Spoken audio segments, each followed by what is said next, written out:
Hi, I'm James. This is Donna, and it is time for day 9 in Florence. And it's our last full day. Yeah, it is. It's kind of sad. Yeah. I'm saying it's kind of sad. Donna's going, I think we've done a good vacation. We have. I'm just anxious to get back to the heat. Look, we even slept in today. Oh yeah. We slept in. We didn't go for breakfast. No, could not get motivated today. No, neither of us. It was kind of funny because there's no alarm clock, so we're not setting any alarm clocks, but we both woke up and then we both went back to sleep. And then we were just puttering around. It was kind of crazy. And at one point Donna said, you know what, I could just do nothing today. Yeah. So anyway.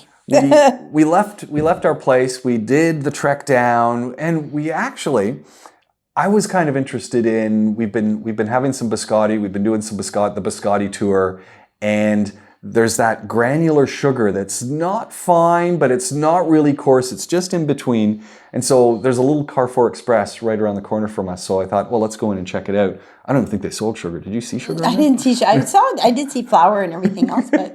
Every aisle has pasta. Like literally, every aisle has some variety of pasta, but other stuff is not really. Yeah. And it's not for tourists. People live here, so I don't know. It was kind of weird. There are bigger grocery stores. There's actually one not too far down that way. We have to go try it. We have to go check it maybe. Anyway, so we didn't find it. And it was like, okay. Today was another one of those days where it was, okay, we were carrying on from our academia tour where we saw David, and it was part 2 of the Michelangelo statue tour because we had yet another opportunity to see some of his work in a building that... Geez, you forgot all about lunch. I know, I'm going to get to lunch, but I just want to say this is what we were doing. But what's kind of cool is it's in a building that we've sat outside many a time now, and when you look at it from the outside, it's very, big brick building. And inside, we're going to tell you about that in a second. So we had tickets to go to the Medici chapel at 2:00, which is in the San Lorenzo Basilica. But at that point, it was like 11:30. We'd sat on the steps for a little bit. And we were just we hadn't had breakfast, as we said. So we were trying to decide, what should we do? Should we go back to the market? Because the other day it had shut because we were there after 3. Should we go up to the food court? Should we go have a sandwich? There were a lot of should-we's. As you can see, it was one of those indifferent days. And then I remembered the bistro that we had gone to that we really, really enjoyed. Weren't sure if it's going to be open. Well, we didn't, but I think it's open every day for lunch at least. Anyway, it was like literally a 2-minute walk. So we thought maybe we should just go there again. So we did. It was opened. They had their daily menu on the outside. Within 3 seconds, penny, sausage, gorgonzola. I was sold. You were. And I knew there was going to be something on there that I would love. So we went in. It was like we were old patrons. She knew what we already knew, stuff. So it was absolutely delicious. So the craziest thing, there was a table behind us, 6 people, and there's on the bottom of the menu, there's something called chef's. I think it's just called the chef special or something. Which and it says it's a meal in itself. Yeah, and I think it should say a meal in itself for a family. Because it comes on a plate. So I was watching them put them together, which I think was getting them a little uncomfortable because I was standing up watching them. But on this plate, it's like a big serving plate, and it could be just for one person. Well, they were 6 people and they got 6 servings. Yeah, pork chop, big size. A sausage. Potatoes, nice, roast potatoes. Vegetables. Grilled vegetables. Big helping of pasta. Yeah, pasta. Spaghetti. Yeah, with sauce of some sort. An egg. Yeah, I think that was it. Yeah, I think so. Like an egg as in a fried egg. Yeah, sunny side up. Yeah. All of that on this mystery plate. They got 6. We didn't get that, but it looked interesting. But well, it is a meal in itself. It's got absolutely everything you need from breakfast to dinner. And it's kind of something that gives you a nice taste of everything they make in this little cafe. Yeah. This little bistro. Yeah. So we got our regular, and interesting point, the glass of house wine costs less than the Fanta Donna got. So welcome to Italy. So we got these giant portions of pasta. They were huge for lunch.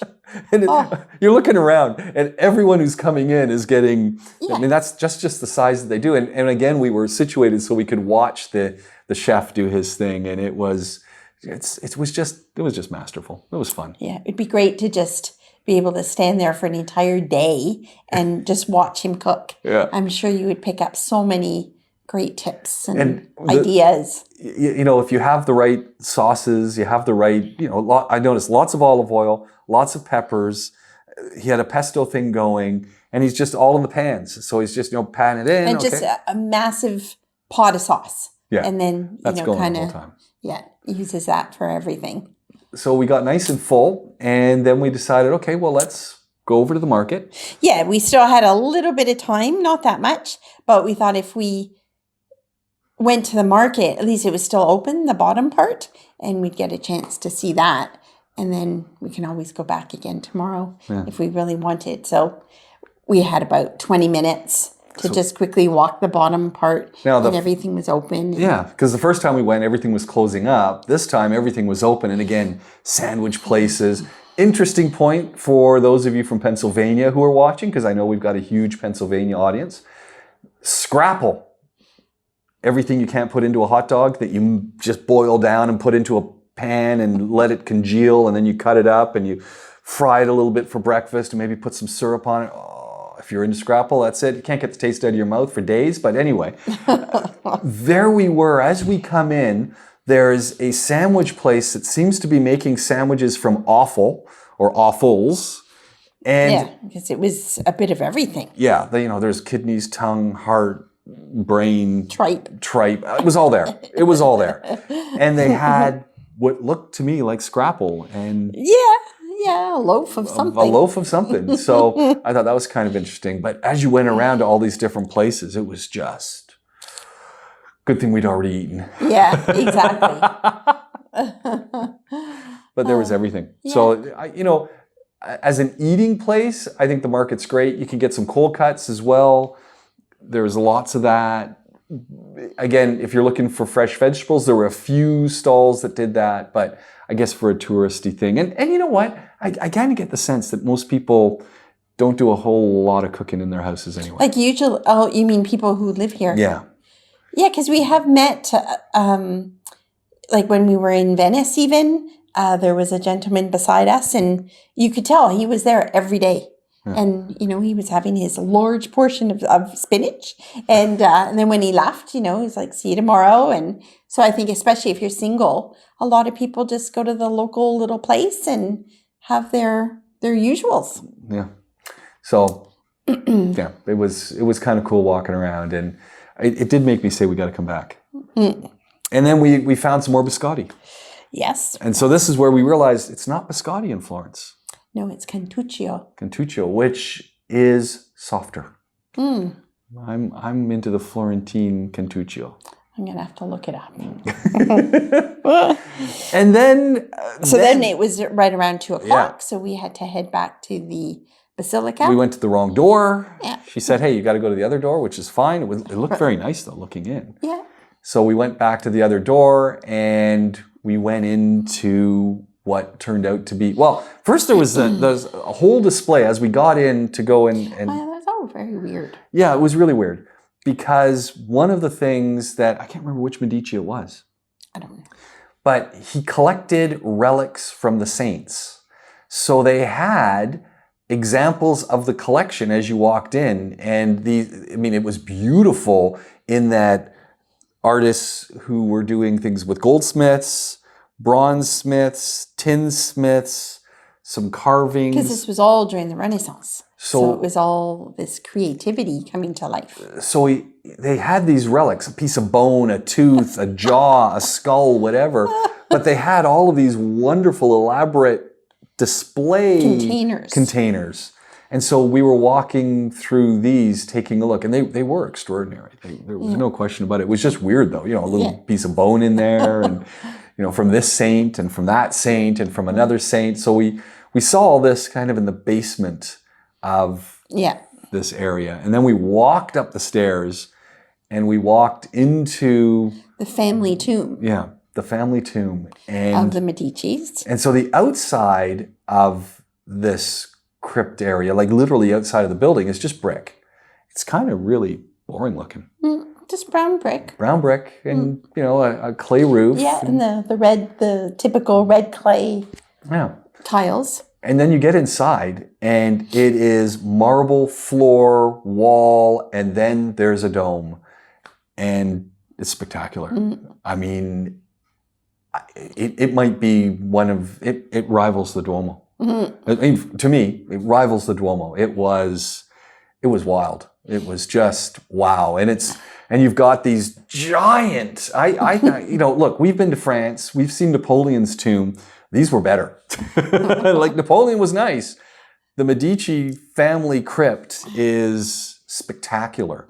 And it would have been even, so they have these giant sarcophaguses, I guess. Yeah. And then what would have been on top of them are statues for each of the family members, which many of them were missing. So given the way the museums work, I suspect they're in museums somewhere. There were 2 that were up that looked beautiful. Yeah. And then the crowns laid on top of pillows on top of the sarcophagus. Just amazing. What a room. And it's so quiet and cold. There were 2 guards standing under a heat lamp. And again, you can go in the back and you see more relics and things and stuff that would have been there. So that was kind of neat. And we spent some time in there looking. Another thing is the marble was just so polished. Yeah. Like even up on the walls, it was just like glass. So it was, wow. It was really, really impressive. At which point we know that we also, and I said this in our last episode, that Michelangelo was very much involved with the Medicis before he moved to Rome. So he was there with them. And he did a whole bunch of work in with their funeral sarcophagus stuff. And so we were in this one room going, I wonder where the Michelangelo stuff is. So then we thought, maybe that's in the other part, the front part. So then I was all ready to go and, research.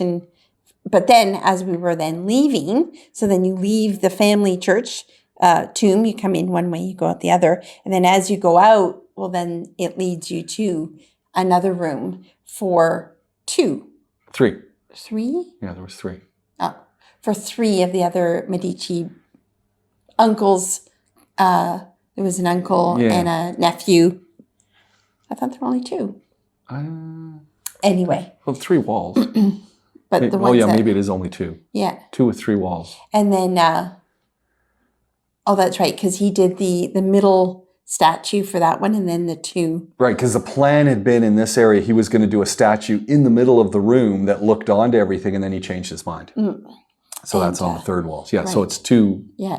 So all of the statues then, minus 2 who were done by his student or someone else, are all by Michelangelo. And it was, again, those statues that you've seen pictures of were in here. And it was, again, breathtaking. It was just really, really interesting, really cool. Just, wow. You're just looking at truly the work of a master. And it's all that white marble and in a context. And wow. So, very different to the main hall, but equally awe-inspiring. And then even had the top of the church there was in... He designed this round ball thing with 16 parts, and it was there. Yeah. Not seen and not a lot known about it, but it was done by him. So, so that was part of the day. We did that, and then as we walked out, again a few more relics, and it was kind of like okay. And then the lines, it was very busy, and I think that there was more security getting into that place, the Medicis, than there was getting into David. Yeah. And they were, checking everything and temperatures and do this, and they're quite the lineup when we went out. And then we just went and sat back on the steps again. But then the weather's taken a turn. So it's not as sunny and it's not as warm. So started to drizzle a little bit. Yeah. So then we decided it was probably time for a spritz. Went back to our normal place and said, "Do you want the regular?" It's not a good sign. And found a lint shop, which we've walked by every day, but it just kind of dawned on me as we Lint were chocolate, walking. if you're wondering. Yeah, I've and never seen those the little lint balls that you can get in the boxes. Well, they have them there, and they're all Yeah, but how many different flavors? The flavors we've never seen before. Exactly. Yeah. And I mean, we're from Dubai, where we have every single chocolate shop under the sun, No lint. and we don't have lint. How is that possible? And I like the little lint balls. So. If the lint folks are watching, come on, put one in Dubai. Oh, I want to replay just for a second back to the market. Something I've never seen before, and it's going to have to be a reason why we go back to the market tomorrow, is raviolis lemon. Lemon raviolis. And it wasn't like it was a full tray that no one's eating them. No, they're popular. So, yeah. But why would we go back? To get some. Maybe they cook them there. I don't think so. I think that. Anyways, we'll see what we do tomorrow. Yeah. So the lint chocolate, we had a spritz. Yeah, and then we just came back because it was getting cold. Yeah. And windy and nasty. I had a good full-on snoring nap. And we're trying to decide what we're going to do for dinner. Mm-hmm. We do have reservations to go back to Zaza, which is the place that we went to on our first night, which was fantastic. However, it's a good trek. Not that far, but it's a good enough trek. Nothing's far if you're staying in the old part of Florence, but you still have to walk. And we had such a great experience that, sometimes you go back and it's like, yeah, I know. Or we could just go across the way 2 minutes. To the family place. Which we did mention we were going to come back. And there is one more thing we want to try. I mean, you want to try the risotto with mushrooms. No, with the vegetables. Yeah. The vegetable risotto. I want to try the spaghetti carbonara. So there we go, I think. Yeah. So that's probably a good thing. Well, and that's a pretty good day.